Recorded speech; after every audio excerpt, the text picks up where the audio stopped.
So there seems to be this mentality out there, or this mindset, that checking your credit is extremely damaging to your score, and it's not. It is one of the least damaging things that you can do to your credit. Yeah, but I feel like we've been kind of taught. Brainwashed? I actually was going to say brainwashed. Could you see, like, was my mouth, Yeah. mouthing it? No. Oh, that's weird. But I feel like we've been taught not to have too many, like, hard hits or hard inquiries or whatever you call it. Whatever you guys call it in this industry. It's time for Q&A with the Credit Game. When checking your credit, there's two types of inquiries. There's hard hits. Hard hit. What is that defined as? That's when the lending institution is going to check your credit. Okay. And then there's soft hits. Yeah. Which are? Like if you check it or if you use like a third party. Right. So if you check it yourself, then that is a soft hit and that doesn't lower your score. Okay. You can do it all day, just like all the cool kids out there. Oh my gosh. And it won't lower your score at all. There's lots of different ways for you to check your credit for free, and we go through that in the show notes or more information. Okay. So how much does a hard hit actually hurt your credit? So a hard hit or hard inquiry only lowers the score 3 to 5 points. So it's... Is that a lot? I guess not. So your score in Canada can be between 300 and 900. When you have a total of 600 possible points, 3 to 5 points is not a big deal. Okay. When it comes to the hard inquiries, I know everyone's been brainwashed to believe that it's this big deal, but it's actually the lowest negative effect possible on your credit score. Okay, so it is not that big of a deal. And when it comes to major financing, you would have to check that credit in order to know bank version of the credit report, in order to know your real score. So when it comes to the checking of credit, it's essential, especially for like mortgage financing or vehicle, the lender's going to have to check that credit in order to know what the real score is. But the score that you see, like the one that you check yourself, Right. It's probably pretty close to what the... It can be very different. So Like 3 to 5 points different, or... no, it could be like 3-digit difference. Whoa. Is that a lot? Catch that. She's surprised. So the main thing is the score you see is not the one that the banks use.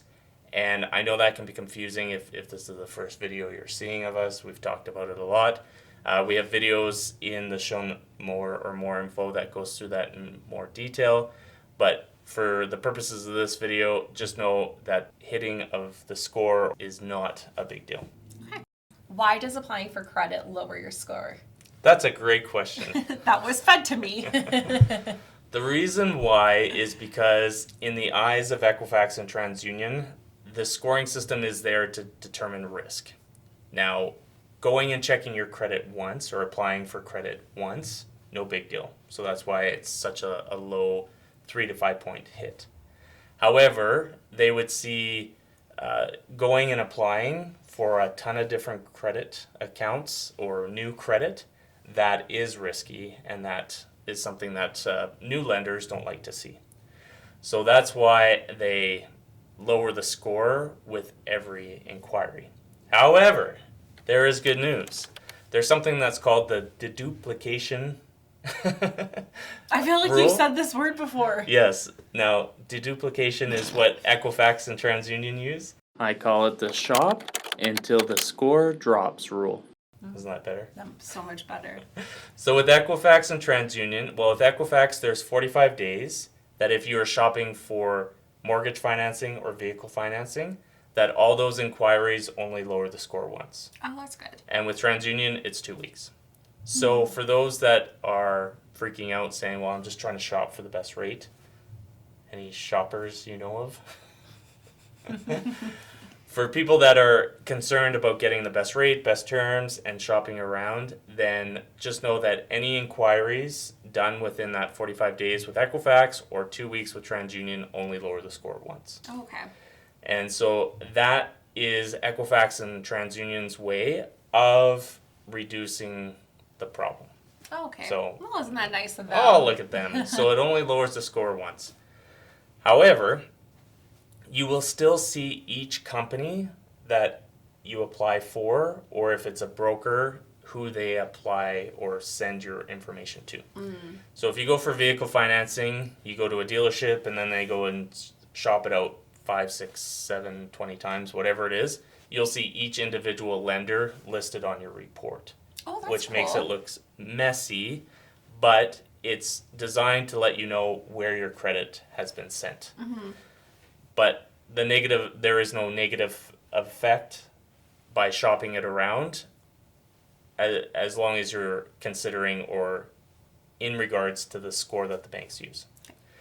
So there's this confusion once again of the score that the banks use versus the score that the consumers have access to.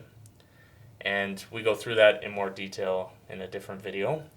But the gist of it is, or the confusing part of all this, is that if you look at your own credit report, each inquiry will lower that score that you see. However, the version that the banks and lenders see, it only lowers it once. Does that make sense? Yeah, it does make sense. It's just confusing. Did you research this? And, well, yeah, that's all I do. Now you know why I'm so cool. Oh my gosh. It's just this could happen, but then this could happen, and then this. It's just very... What do you think I've been doing for the last decade? Oh my gosh. I don't know.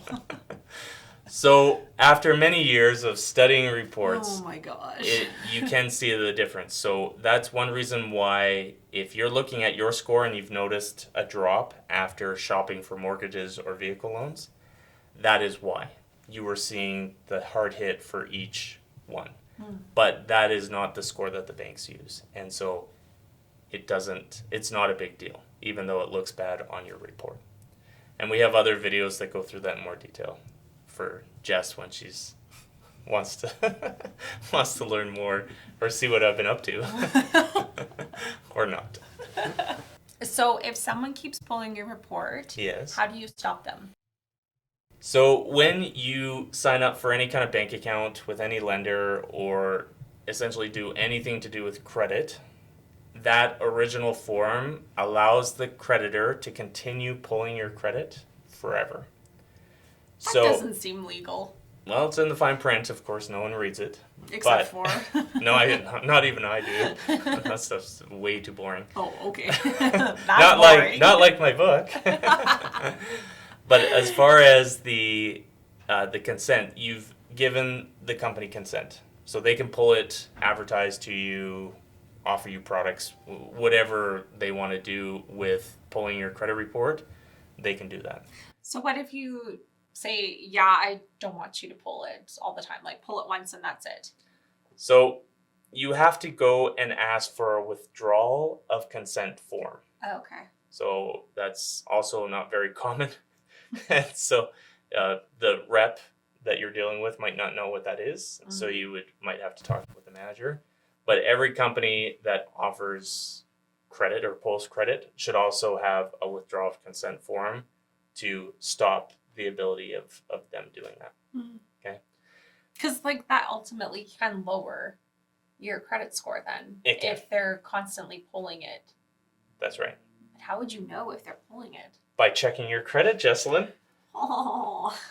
Something that she does all the time. All the time. It's your New Year's resolution? No, it's not my New Year's resolution. Okay, I'll keep on checking it then.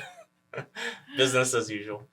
So one of the things is a lot of people will ask, how can I get the inquiries removed? Or there's even, in the States, there's a lot of comments about getting it hard inquiry removed within 24 hours. Mm-hmm. That is not something that is done in Canada. Oh. So you can legally dispute any errors or anything on your credit report, but north of the border, it's very difficult or rare that a lender won't respond. And so how do you prove that you did not give verbal consent to someone? It's very difficult for that to happen. So it's difficult to get the inquiries removed. Also, after 12 months, it's irrelevant. So there's a lot of companies out there that will charge hundreds of dollars to dispute or remove inquiries. But if it's over 12 months, then they're irrelevant anyways. If they happen within 45 days, then it's not a big deal anyways, because or for mortgage or vehicle financing, because they count it as one. And so I'm not a big fan, or I rarely suggest anyone wasting the time or money to dispute inquiries, because they only lower your score a few points anyways. Oh, okay. So as much as some people may preach or talk about that is a great way to jump up the score quickly, I'm not a big fan of it. I do have the videos to walk someone through to dispute the inquiries from their credit report on both Equifax and TransUnion if you want to, but it's not something that I generally suggest.